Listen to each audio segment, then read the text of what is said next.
YouTube के इस channel dear nursing staff के अंदर आप सभी का, चाहे आप स्टाफ हो या नर्सिंग स्टूडेंट हो, आप सभी का हार्दिक स्वागत है। और इस चैनल के अंदर अलग अलग तरह के एपिसोड्स चल रहे हैं, जैसे कि do you know medical terminology का एपिसोड चल रहा है, लंग्स डिजीज के भी चल रहे हैं, स्टैटिस्टिक के भी चल रहे हैं, ईयर डिजीजेस के भी चल रहे हैं। आपकी जो रिक्वायरमेंट है, आपको जिसमें इंटरेस्ट है, जिसमें सीखना है, जिसके अंदर लर्न करना है, उन चैनल के साथ आप कंटिन्यू इसके अंदर रह सकते हैं। और आपको बाकी वीडियो भी देखने हैं, दूसरी क्लासेस के वीडियो भी देखने हैं तो आप देख सकते हैं, क्योंकि सारी चीज़ें नर्सिंग से ही रिलेटेड है।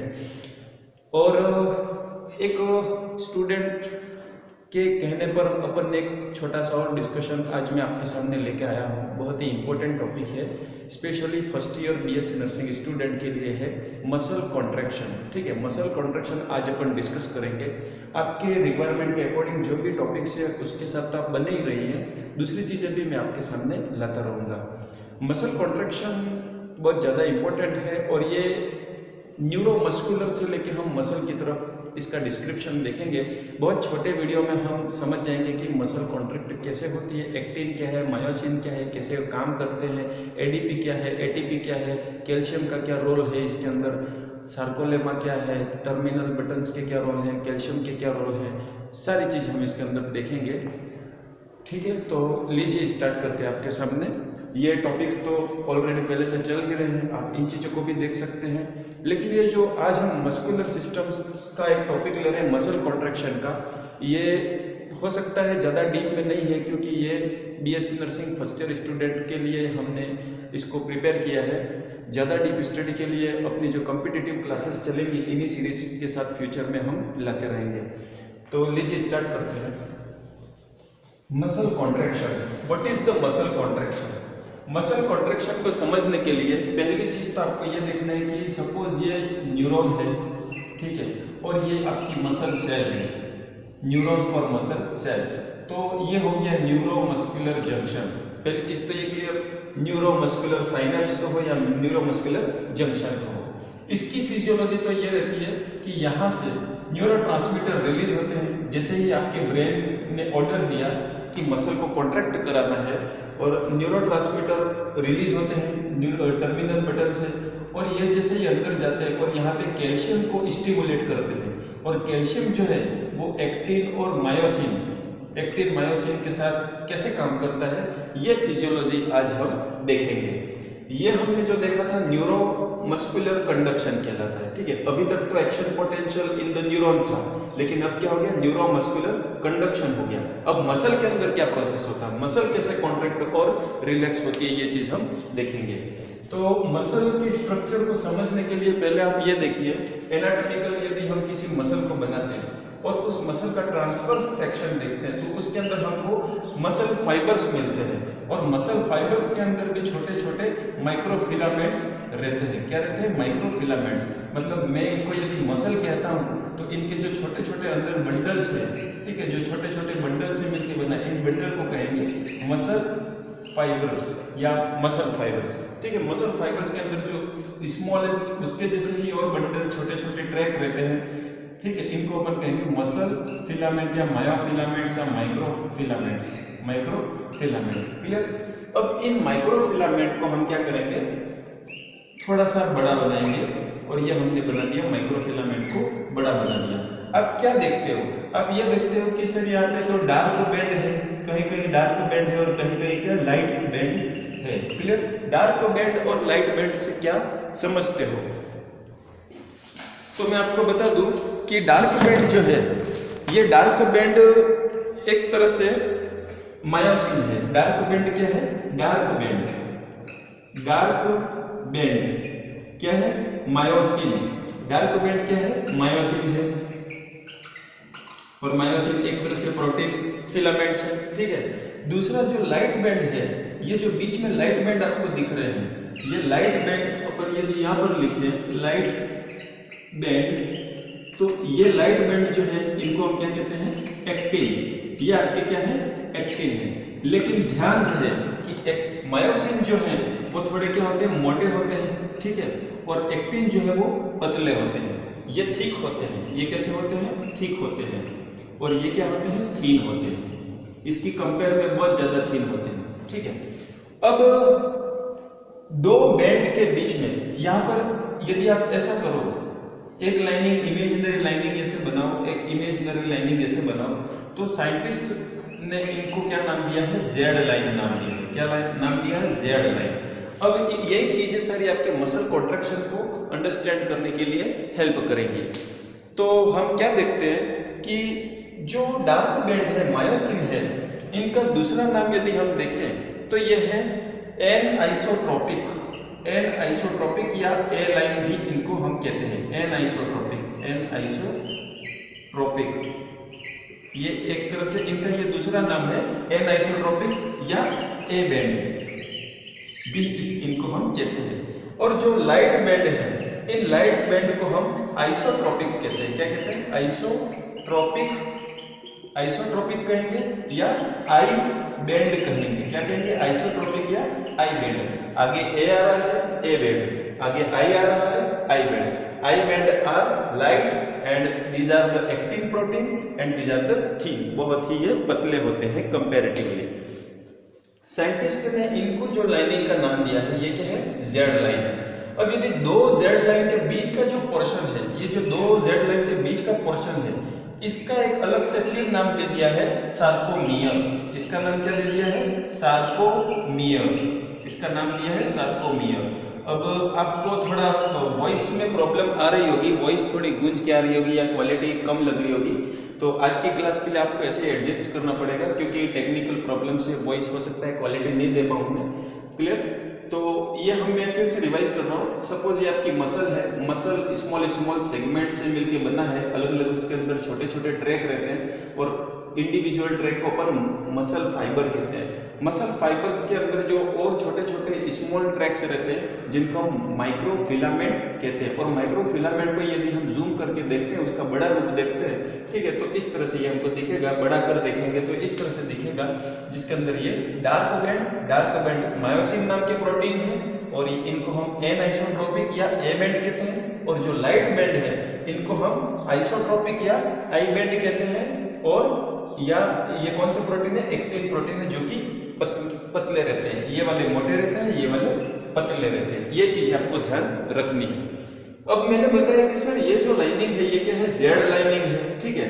और ये जो है, ये क्या है, सार्कोमियर कहलाता है। मतलब कि सार्कोमियर कैसे बना है, यहाँ पे आधा एक्टिन, बीच में पूरा मायोसिन, ठीक है, बीच में पूरा मायोसिन, ये पूरा बीच में किससे बना हुआ है, मायोसिन से बना हुआ है। और इधर से आधा फिर किससे बना है, एक्टिन से।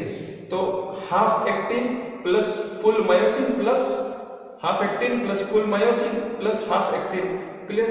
तो ये पूरा यदि एक्टिन है, तो इसका आधा एक्टिन इधर आ गया, इसका आधा एक्टिन इधर आ गया, तो दो आधे एक्टिन और एक मायोसिन से मिलकर जितना सेगमेंट बनता है, उसको हम क्या कहते हैं, सार्कोमियर कहते हैं।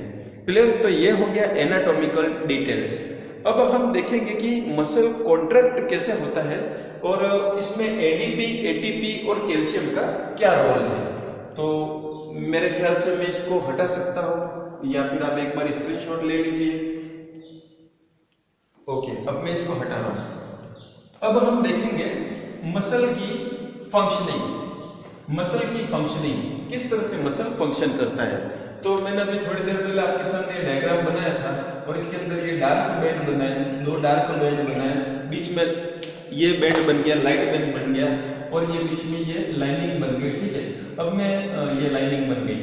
अब इसके अंदर मैं जो एक्टिन है, एक्टिन को ब्लू कलर से दर्शाऊंगा, तो ये एक्टिन हो गया, ये ब्लू कलर के क्या हो गया, आपके एक्टिन हो गए, ठीक है, इस तरह से। अब इसी सार्कोमियर को हम यहाँ पे फुल में बनाएंगे। मैं एक बार फिर से लिख दे रहा हूँ यहाँ पे, ये आपका आई बैंड हो गया, क्लियर, ये भी आई बैंड हो गया, और ये आपका ए बैंड हो गया, जो डार्क बैंड है, मायोसिन है, ठीक है। अब इसी को हम पूरा डिटेल बनाएंगे, बड़ा स्ट्रक्चर बनाएंगे। तो सपोज करो कि ये एक्टिन है, और इन एक्टिन के बीच में यहाँ पे जो बना हुआ है, ठीक है, यहाँ पे जो बना हुआ है ये मायोसिन है, जो कि मोटा है, मसल फाइबर्स इसमें है, इस तरह से फाइबर्स लगे हुए, और ये मोटा है मायोसिन, जो कि बीच में है, ओके। और इस जोन को हम एम जोन भी कहते हैं। इस जोन को क्या कहेंगे? M zone. जेड लाइन इधर आएगी, लेकिन एम जोन, एम लाइन इधर आएगी। मायोसिन का एम यहाँ पे लिया है, एम लाइन। अब कंपैरेटिवली आप क्या देख रहे हो कि ब्लू कलर की जो लाइनिंग है ना, ब्लू कलर की जो लाइनिंग है ये कंपैरेटिवली बहुत पतली है। तो ये जो ब्लू कलर की लाइनिंग है ये क्या है? आपकी एक्टिन है। ये क्या है? एक्टिन। एक्टिन है। ये क्या है? एक्टिन। एक्टिन जो कि लाइट है, इसीलिए लाइट है ना, दिख नहीं रही है, बहुत पतली है, इसलिए लाइट बेल्ट के रूप में दिखती है हमको। और ये जो है ये मायोसिन है। ये मैं यहाँ पर एम लिख ले रहा हूँ बीच में, मायोसिन है। ठीक है। अब ये एक्टिन प्रोटीन हो गया, ये मायोसिन प्रोटीन हो गया। अब हम यहाँ पे दो और टर्मिनोलॉजी लिखते हैं। एटीपी, जब भी मसल को कॉन्ट्रैक्शन करना है एटीपी यहाँ पर जाता है, और एटीपी किस में कन्वर्ट होता है? एडीपी।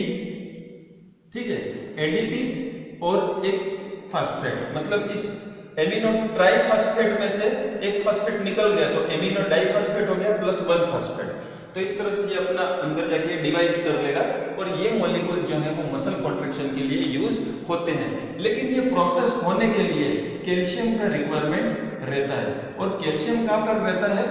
मसल सेल जो है, मसल सेल के सार्कोरेटिकुलम के अंदर रहता है। जैसे कि एक नॉर्मल सेल के अंदर रेटिकुलम, एंडोप्लाज्मिक रेटिकुलम होता है, लेकिन मसल सेल के अंदर क्या रहेगा? सार्कोरेटिकुलम के अंदर कैल्शियम रहेगा, और ये कैल्शियम क्या रहता है? बहुत ज्यादा मात्रा में, या टी ट्यूब भी आप कह सकते हो। मसल के अंदर कैल्शियम कहाँ रहता है? टी ट्यूबिंग के अंदर।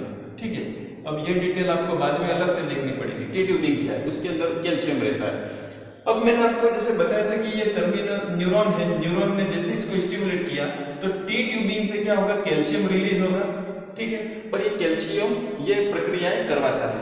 और कैसे काम करता है देखिएगा, स्लाइडिंग भी साथ में ही आ जाएगी, इसके अंदर स्लाइडिंग भी साथ में आ जाएगी।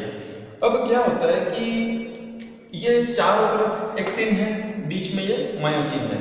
यदि मायोसिन क्या करे, यदि मायोसिन इन एक्टिन, मायोसिन मोटा है वो काम कर सकता है, वो हेवी है, मायोसिन एक्टिन को पकड़ के अपने पास खींच सकता है, नीचे से भी एक्टिन को पकड़ के अपने पास खींच सकता है, मायोसिन इधर से भी एक्टिन को पकड़ के अपने पास खींच सकता है, और नीचे वाले एक्टिन को भी अपने पास खींच सकता है। यदि मायोसिन चारों तरफ के एक्टिन को यदि अपने पास खींचे तो मसल क्या हो जाएगी? शॉर्ट हो जाएगी, मसल क्या हो जाएगी? कॉन्ट्रैक्टेड हो जाएगी। तो यही क्या है? मसल कॉन्ट्रैक्शन है। अब कैसे खींचती है? तो मायोसिन की जो फिलामेंट है, होता क्या है एक्चुअली कि यहाँ पे जैसे ये एडीपी आया, एडीपी और फास्फेट इन फिलामेंट्स पे आता है, तो ये फिलामेंट्स इनके साथ बाइंड होते हैं। इन फिलामेंट्स के क्या होगा? इन फिलामेंट्स के साथ एक्टिन के साथ बाइंड होकर ये एक्टिन को अपनी तरफ खींचता है। क्लियर? लेकिन एक्टिन जब मसल रेस्ट पर रहती है, मसल जब रेस्ट पर रहती है तब ये एक्टिन को पकड़ के नहीं खींचता है। लेकिन जैसे ही इसको ऑर्डर मिलता है तो क्या ऐसे चेंजेस आते हैं कि मायोसिन एक्टिन को पकड़ने में सक्षम होता है और वो उसको खींच भी सकता है। ठीक है, तो ऐसे क्या चेंजेस आते हैं? हमको यदि मसल कॉन्ट्रैक्शन करवाना है तो एक्टिन में ऐसे क्या चेंजेस आ जाते हैं? सुटेबिलिटी आ जाती है कि मायोसिन उसको पकड़ सके और खींच सके। नॉर्मली तो ये ऐसे चेंजेस इसमें नहीं रहते हैं, अदरवाइज मसल कंटिन्यूअसली कॉन्ट्रैक्टेड ही रहती है। ठीक है, तो हम क्या देखते हैं कि यहाँ पर दो तरह के प्रोटीन मॉलिक्यूल को आपको याद करना पड़ेगा। ठीक है, दो तरह के प्रोटीन मॉलिक्यूल के रिसेप्टर है। ऊपर मैं बनाऊंगा ट्रोपोनिन, ट्रोपोनिन। ठीक है, ये ट्रोपोनिन, ट्रोपोनिन, और नीचे बनाऊंगा मैं, नीचे वाले जो प्रोटीन है ये है ट्रोपोमायोसिन, ट्रोपोमायोसिन।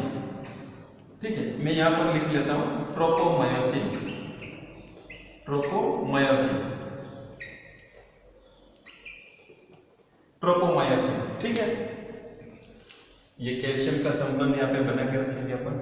अब ट्रोपोनिन और ट्रोपोमायोसिन का क्या ऐसा रोल रहता है कि एक्टिन प्रोटीन जो है वो इसके साथ बंधने के लिए तैयार हो जाता है। तो जैसे ही कैल्शियम आता है, ठीक है, ये कैल्शियम जैसे ही यहाँ पे आता है, ये दोनों कहाँ जाते हैं? यहाँ पे जाएंगे। एडीपी और फास्फेट तो कहाँ जाता है? यहाँ जाता है, और कैल्शियम कहाँ जाता है? यहाँ पे। कैल्शियम बाइंड हो जाएगा ट्रोपोनिन के साथ, ठीक है, कैल्शियम का बाइंड हो जाएगा। जब भी आपको मसल कॉन्ट्रैक्शन करवानी है तब आपका कैल्शियम कहाँ चला जाता है, ट्रोपोनिन के साथ, और ट्रोपोनिन के साथ बाइंड होके ये क्या करेगा, इसके रिसेप्टर्स ओपन हो जाते हैं। ये ट्रोपोनिन क्या करेगा, ट्रोपोमायोसिन को रिप्लेस कर देगा। ट्रोपोमायोसिन को रिप्लेस कर देगा मतलब ट्रोपोनिन इसकी जगह पे आ जाएगा। ठीक है, ट्रोपोनिन जो रिसेप्टर है वो नीचे आ जाएगा और ट्रोपोमायोसिन को रिप्लेस कर देगा। अब क्या होता है कि ये जो मायोसिन है इसको ट्रोपोनिन के साथ बाइंड होने के लिए सुविधा मिल जाती है। नॉर्मली जो मायोसिन है वो ट्रोपोमायोसिन के साथ बाइंड नहीं हो पाता। ठीक है, तो इसलिए मसल कॉन्ट्रैक्ट नहीं होती है। लेकिन जब कैल्शियम यहाँ पे आता है, जब आपको मसल कॉन्ट्रैक्ट करवानी है तब कैल्शियम यहाँ पे आता है और ट्रोपोनिन को ट्रोपोमायोसिन से रिप्लेस कर देता है। तो ट्रोपोमायोसिन ऊपर चला जाता है, इसकी जगह नीचे ट्रोपोनिन आ जाता है। तो ट्रोपोनिन क्या करेगा, मायोसिन के जो फिलामेंट है वो ट्रोपोनिन के साथ क्या करेंगे, क्रॉस ब्रिज बनाएंगे। क्या बनाएंगे, क्रॉस ब्रिज बनाएंगे। सपोज मैं मार्कर के मदद से आपको बताऊंगा कि ये एक्टिन है और ये मायोसिन है। अब जैसे ही कैल्शियम ऊपर से आया, ऊपर से क्या आया, कैल्शियम आया। ठीक है, ये कैल्शियम जैसे ही आया तो ये जो ट्रोपोनिन है, ये ट्रोपोनिन नीचे आ गया, रिप्लेस हो गया, नीचे आ गया। अब मायोसिन इसके साथ बाइंड होकर इसको खींच लेगा। समझ में आ रहा? तो ये डेमो आपको थोड़ा ध्यान में रखना है। मेन कॉन्सेप्ट तो यही है, मसल कैसे कॉन्ट्रैक्ट होती है। फिर क्या होगा कि ये जब रिलैक्स होना है तो वो उसके छोड़ देगा। अब यहाँ के फाइबर्स इसको पकड़ेंगे, एक्टिन को पकड़ेंगे, स्लाइड करेंगे। फिर नेक्स्ट फाइबर्स नेक्स्ट रिसेप्टर को पकड़ेंगे, स्लाइड करेंगे। इस तरीके से पूरा एक्टिन अंदर की तरफ स्लाइड हो जाता है। तो यही प्रक्रिया क्या है, स्लाइडिंग मैकेनिज्म। और स्लाइडिंग मैकेनिज्म जो है वो बेसिक फंक्शनिंग बेसिक मैकेनिज्म है, किसके लिए, मसल कॉन्ट्रैक्शन के लिए। अब उसके लिए यहाँ पे क्या होता है, एटीपी एनर्जी चाहिए, मसल कॉन्ट्रैक्शन के लिए एनर्जी चाहिए। तो एनर्जी एटीपी के रूप में आती है, एडीपी में डिवाइड हुई और फास्फेट में डिवाइड हुई। मायोसिन ने अपना काम किया और ज्यादा एनर्जी चाहिए, फिर ये एटीपी आता जाएगा, फिर एडीपी में कन्वर्ट होगा और ये कॉन्ट्रैक्शन चलता रहेगा। जब एनर्जी मिलना बंद हो जाएगी तो ये मसल क्या करेगा, एनर्जी की कमी में ग्लूकोज को डाइजेस्ट करेगा और ऑक्सीजन की कमी में ये फिर क्या करेगा, लैक्टिक एसिड बनाएगा और लैक्टिक एसिड से मसल के अंदर पेन भी होता है। तो थैंक यू, आई होप कि आपको अच्छे से समझ में आया होगा। यदि नहीं आया हो तो वीडियो को पॉज करें, रिवाइज करें, बार बार रिवाइज करें, क्योंकि कम समय के अंदर ज़्यादा से ज़्यादा कंटेंट अपन ने कवर किए हैं। आपको क्या क्या याद रखना है, ये चीज़ें याद रखनी है। मायोसिन, ठीक है, मायोसिन याद रखना है, एक्टिन याद रखना है, ठीक है। इसके बाद एटीपी याद रखना है, एटीपी याद रखना है प्लस एडीपी, ठीक है, और फास्फेट को याद रखना है। इसके बाद आपको ये कैल्शियम का रोल याद रखना है। ये तो सब स्लाइडिंग का फंक्शन हो गया। आपको मसल के स्ट्रक्चर में लाइट बैंड, ठीक है, जिसको हम एक्टिन कहते हैं, डार्क बैंड जिसको हम मायोसिन कहते हैं, और इन्हीं एक्टिन को ही हम आई बैंड कहते हैं, ठीक है, और इसको हम ए बैंड कहते हैं। जेड लाइन आपको याद रखनी है, एम लाइन आपको याद रखनी है, सार्कोमियर क्या है ये आपको याद रखना है। Thank you.